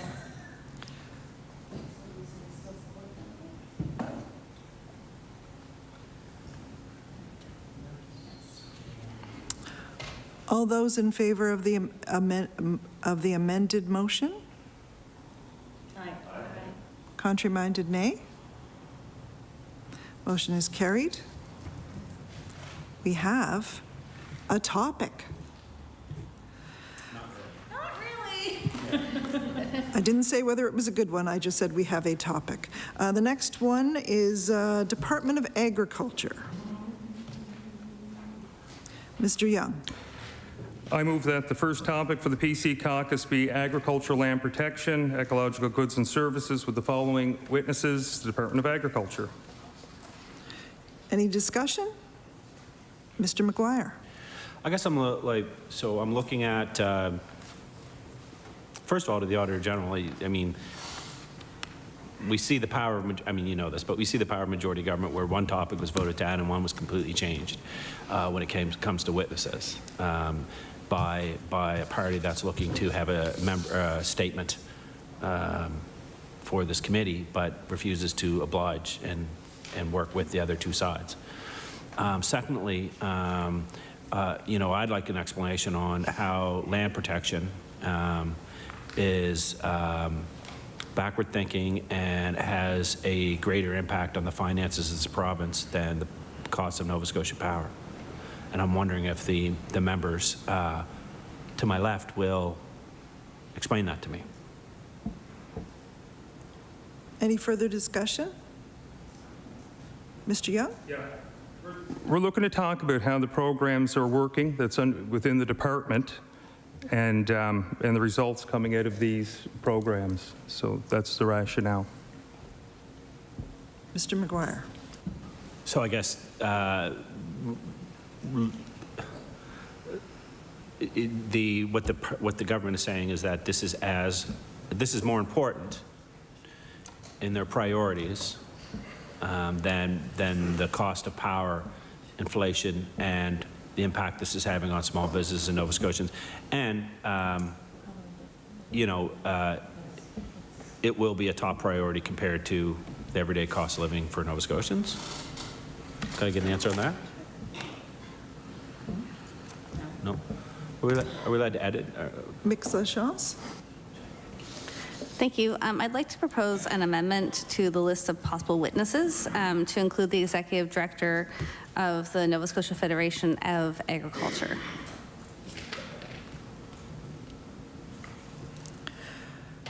Okay, we have an amendment on the floor. Any discussion on the amendment?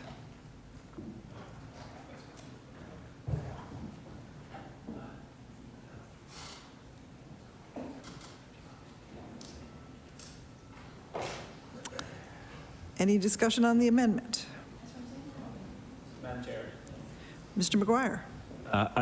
We have several more topics to go through. I'd like to put a motion on the floor to extend the meeting. We've only got 3 minutes left. My kid is in the caucus. I know. I'm not hearing agreement about extension. Can we actually have a vote on it? Is that possible? We have to do the motion first. I put it, but we have. So folks, we're going to deal with this particular. There is an amendment on the floor right now that we add the Nova Scotia Federation of Agriculture to the list of witnesses for this particular topic. Any further discussion? All in favor, please say aye. Aye. Contrary-minded, nay. The motion is defeated. Now we will, Mr. McGuire. Motion on the floor to extend the meeting till 11:30. We've heard from the government that they want to get this done and work collaboratively and pick topics. Here's their opportunity. Mr. Young? I was. Okay. All those in favor of extending the meeting to 11:30, please, Yes. Please indicate by saying aye. Aye. Contrary-minded, nay. Nay. And so that motion has failed as well. So now we need to finish the motion. The Department of Agriculture, Mr. McGuire, we're going to deal with this one. The Department of Agriculture, sorry? I'd like to speak on this. On this particular? Mr. McGuire. So again, I would just like to say that I feel it's important for the government to explain why they feel that I would say a safe topic for them, like the Department of Agriculture, Land Protection, Ecology, Goods and Services, is more important than one where people are being impacted every day. And one of the things I'd like to come out of the training session in regards to these topics is this idea that everything has to be backwards thinking and a time frame. I've been on this committee for 8 years and I've 9 years, and I've never ever heard that before in my life, that the topics have to have a time frame. In fact, I will go back to say that the member from Pictou East, I think, who is now the premier of this province, never did that. In fact, they were pulling out topics that were that day. If there was snow outside, they'd ask for HRCE to come in to explain why schools were canceled or not canceled. And now that we're seeing this with It's My Way or the Highway, we're seeing it with the Speaker of the House, being thrown being thrown out of his chair, it looks like, in the next couple of days because it's my way or the highway. And now we're seeing it in committee where, you're going to take our witnesses, you're going to take our topics, and then we're going to sit back and say, nobody's cooperating. Why is nobody cooperating? And the truth is that we are trying to cooperate on this side, and we are trying to get our topics that impact all Nova Scotians, and they just want topics that make... Order. Time for the meeting has elapsed for the committee. Our next meeting is October 19th and 20th at 9 a.m. both days in camera for the CAAF training session. And therefore, I'm going to say meeting's adjourned. Thank you. Thank you.